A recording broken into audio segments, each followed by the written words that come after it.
Well, hey guys, welcome back to my YouTube channel, and in today's video, we are going to talk about a very important topic. And if you are preparing for company secretary exams, then this is a must watch. So in today's video, I would be talking about mistakes you should avoid while preparing for your company secretary exams. And trust me, after watching this video, I can make sure that आप लोग बहुत सारी ऐसी mistakes को नहीं करेंगे and जिसकी वजह से आपके रिजल्ट में बहुत बड़ा डिफरेंस दिखाई देगा. So without wasting any time, let's start the video. So talking about the first mistake which usually people make, जो कि होता है आईसीएसआई के मॉड्यूल्स को इग्नोर करना. यू नो, आईसीएसआई आपको मॉड्यूल्स भेजती है, आपसे फीस लेती है. क्यों? Just because they want you to study from the modules. जो हमारा पेपर आता है, पेपर आईसीएसआई सेट करता है, उसमें I think 95% of the paper is from your modules and सारा को जो भी क्वेश्चंस पूछा आपको सब कुछ मॉड्यूल में मिल जाएगा. But still we students ignore the module, हम उन्हें टच भी नहीं करते हैं एंड कोई भी कोचिंग के नोट्स वगैरह या फिर कोई दूसरे नोट्स से पढ़ाई करके जाते हैं. एंड कई बार ऐसा होता है कि हमें फिर लगता है पेपर में जाके कि अरे ये क्वेश्चंस कहाँ से आया, ये तो सिलेबस में ही नहीं था. बट ऐसा नहीं होता है, जो भी मॉड्यूल में लिखा होता है उसी से पेपर में आता है. सो आप लोग को मॉड्यूल पढ़ के जाना ही चाहिए. आई कैन अंडरस्टैंड कि मॉड्यूल जो है उसकी लैंग्वेज बहुत टफ होती है. मॉड्यूल्स में कोई भी पिक्चर नहीं होती है, ब्लैक एंड व्हाइट होता है एंड बहुत ही मोटा होता है, बहुत सारे पेजेस का होता है, जिसको देख करके यूजुअली हम डर जाते हैं. हम किसी भी फैकल्टी के नोट्स से पढ़ते हैं या खुद के नोट्स बना लेते हैं, whatever we do, but we skip the modules. But reading module is very important. मैं आपको एक बार तो जरूर सजेस्ट करूंगी कि आपको मॉड्यूल पढ़ना चाहिए. ऐसा नहीं है कि आप मॉड्यूल से ही पढ़ो, you can refer the faculty notes या कोई भी अदर नोट्स जो कि आप रेफर करना चाहते हैं. बट स्टिल मॉड्यूल की रीडिंग एक बार बहुत ज्यादा जरूरी है, बिकॉज उसमें जो लैंग्वेज लिखी होती है वो इंटरप्रेट करना सीखते हैं, आप उसको समझना सीखते हैं. और वो जो लैंग्वेज है, अगर वो लैंग्वेज आप एग्जाम में लिखते हैं तो यू नो आपको अच्छे मार्क्स मिलते हैं. एंड अगर आप आईसीएसआई की गाइडलाइन आंसर्स देखेंगे ना, तो उसके आंसर्स भी मॉड्यूल से ही होते हैं. ये चीज मैंने खुद ऑब्जर्व करी है. यू नो, जब मेरा एक बार रिजल्ट नेगेटिव आया था, then I was very upset and like I was finding out the mistakes which I made in this attempt. तो मुझे पता चला, मैंने जब आईसीएसआई की गाइडलाइन आंसर्स खोले और मेरे जब मैंने कॉपी मंगवाई थी वो ओपन किया, देन मुझे समझ में आया आंसर्स में कितना ज्यादा डिफरेंस था. Then I got to know कि उसके जो आंसर्स है, गाइडलाइन आंसर्स, वो मॉड्यूल से ही लिए गए हैं, मॉड्यूल को ही रेफर किया गया है. एंड आईसीएसआई आपको मॉड्यूल इशू कर रहा है, देन उसका कुछ तो पर्पस होगा ना. सो इट्स जस्ट कि आपको मॉड्यूल एक बार तो रेफर करना ही चाहिए. आफ्टर दैट, यू नो, जब मैंने मेरी मिस्टेक्स रिकॉग्नाइज करी, मैंने मॉड्यूल से पढ़ा था, बट स्टिल मैंने फिर नेक्स्ट टाइम वो चीज ध्यान में रखी, गाइडलाइन आंसर्स को, कि उन्होंने कैसे बताया है, उन्होंने कैसे रिप्रेजेंट किया है, मैंने कैसे किया था, उसमें क्या कमी है. Then I find out and उसके बाद मैंने जब मॉड्यूल रेफर किया, उसमें एक एक चीजें हाईलाइट कर दी, जो जो की पॉइंट्स है उनको आप रेफर करोगे, देन आपको बहुत अच्छे मार्क्स मिलेंगे. So please, it's my humble request that please don't ignore module, please refer it once.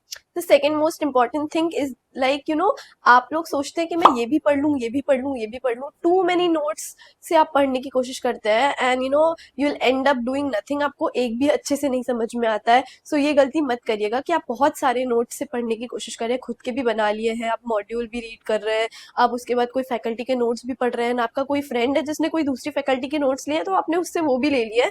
And it's just कि you are trying to cover all four of them. You know, it's not possible. आपके पास बहुत कम time होता है and vast syllabus होता है. So you need to stick to one particular thing.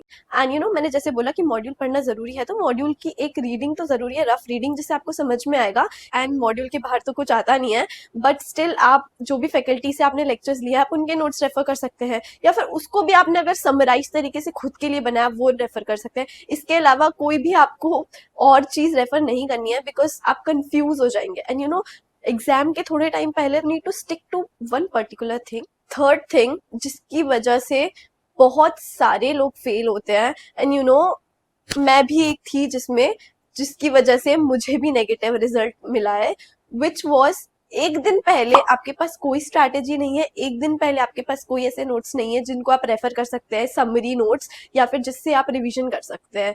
अगर आप पूरा मॉड्यूल लेकर बैठेंगे एग्जाम के एक दिन पहले पढ़ने के लिए, it's not possible to cover everything before exam.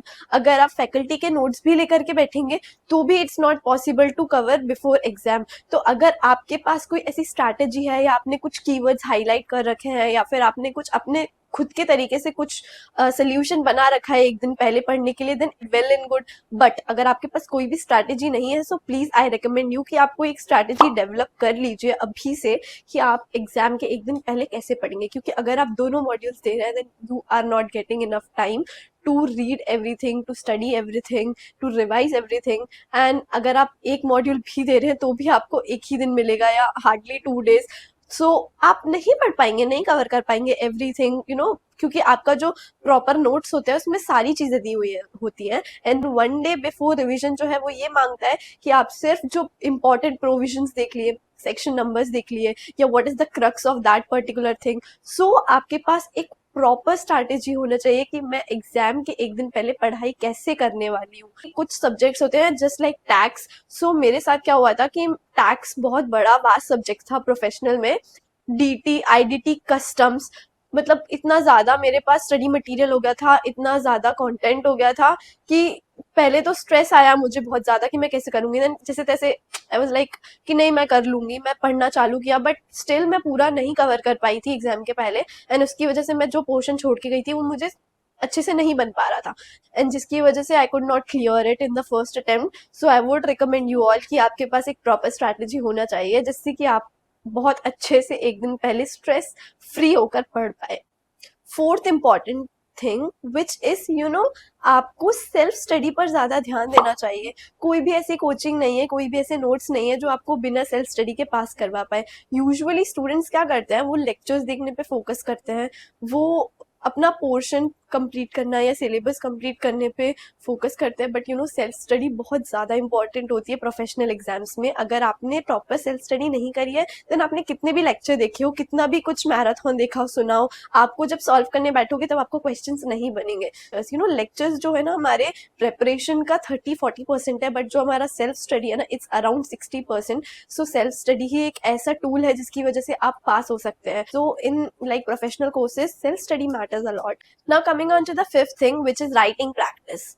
मैंने सेल्फ स्टडी कर ली, मैंने पूरे लेक्चर्स देख लिए, मैंने पूरे मैराथन्स देख लिए, आई एम वेल प्रिपेयर्ड, ठीक है। मैंने ये सोचा है कि मैं बहुत अच्छे से प्रिपेयर होकर एग्जाम्स देने जा रही हूँ। जब मैं एग्जाम देने बैठी, मेरे सामने पेपर आया, जब मैं क्वेश्चन पढ़ रही हूँ, लाइक एक एक पेज की केस स्टडी पढ़ी, आधे पेज की केस स्टडी पढ़ी, एंड उसमें से फिर उसने उस केस स्टडी से कुछ 2-3 क्वेश्चंस पूछे, मेरा दिमाग घूम जाएगा कि मुझे समझ ही नहीं आएगा कि क्या, मैंने तो प्रोविजंस पढ़ा था, बट ये क्या बोल रहा है, XYZ ABC लिमिटेड, इसका ये हो गया, इसका वो हो गया। You would not be able to understand anything. You know आपको क्वेश्चंस प्रैक्टिस करना बहुत ज़्यादा ज़रूरी है। आपने कितनी भी अच्छी प्रेपरेशन करी हो, बट अगर क्वेश्चंस नहीं प्रैक्टिस करे हैं, then you will end up messing everything. आपको पास्ट ईयर पेपर देखने होंगे, क्योंकि जैसे वहाँ पे केस स्टडी दी होंगी, वैसे जैसे वहाँ क्वेश्चन दिए होंगे उसी पैटर्न में आएंगे। यू नो मैं ये नहीं बोलूँ कि वही क्वेश्चन आएंगे, बट पैटर्न थोड़ा बहुत तो सेम होता है कि किस टाइप की केस स्टडी आएगी, you will get an idea. उसके अलावा आप स्कैनर्स भी देख सकते हैं, तो स्कैनर्स में भी वो आपको suggested questions and suggested answers देते हैं, तो आपको समझ में आएगा कि कैसे क्या होता है। एंड फिर उसके कुछ पास्ट ईयर पेपर्स के कुछ क्वेश्चंस उठा लिए, स्कैनर्स के कुछ क्वेश्चन उठा लिए, and even you know module में भी बहुत सारे ऐसे क्वेश्चंस दिए होते हैं। एंड एक चीज बताऊं तो मॉड्यूल के जो क्वेश्चन होते हैं ना, उसके आने के चांसेस रहते हैं। मतलब कभी कभी ऐसा हो सकता है कि मॉड्यूल में जो क्वेश्चन है वो ये आपको एग्जाम में भी दे दे, क्योंकि जो पेपर बनता है वो मॉड्यूल से बनता है। ऐसे आप 3-4 क्वेश्चन उठा सकते हैं परम्यूटेशन कॉम्बिनेशन बना के, एंड उसको खुद सॉल्व करके देखिए। देन यू विल नो कि मुझे कितना आ रहा है, मैंने कितना सेल्फ स्टडी किया है, कितना इफेक्टिव है वो। सो क्वेश्चन आप सॉल्व करेंगे तब आपको पता चलेगा कि आपकी जो स्टडीज है वो कैसी हुई है, या फिर उसका कुछ मतलब भी है कि नहीं। आपने अगर जो पढ़ा है आप उसको सॉल्व कर पा रहे हैं, देन बहुत अच्छी बात है। बट अगर आपने जो पढ़ा है आप उसको इम्प्लीमेंट करके सॉल्व नहीं कर पा रहे, then you are doing something wrong. आपको वो फिगर आउट करना होगा कि आपने क्या ऐसा कुछ गड़बड़ किया है, आपको कैसे पढ़ना चाहिए, सो दैट आपने जो पढ़ा है वो आप इम्प्लीमेंट करके आपको क्वेश्चंस बनने चाहिए। Sixth thing, which is very common to every one of us, distractions. You know हम सबको पता होता है कि हमारे लिए टाइम कितना इंपॉर्टेंट है, बट स्टिल पता होने के बाद भी we do lots of time waste. Like हम फोन में एक सोचते हैं कि 5 मिनट हम फोन चला लेते हैं और उसके बाद हम पढ़ने बैठेंगे, बट वो 5 मिनट के 5 घंटे कब हो जाते हैं हमें पता नहीं चलता। सो हमें हमारे डिस्ट्रैक्शन से दूर रहना चाहिए।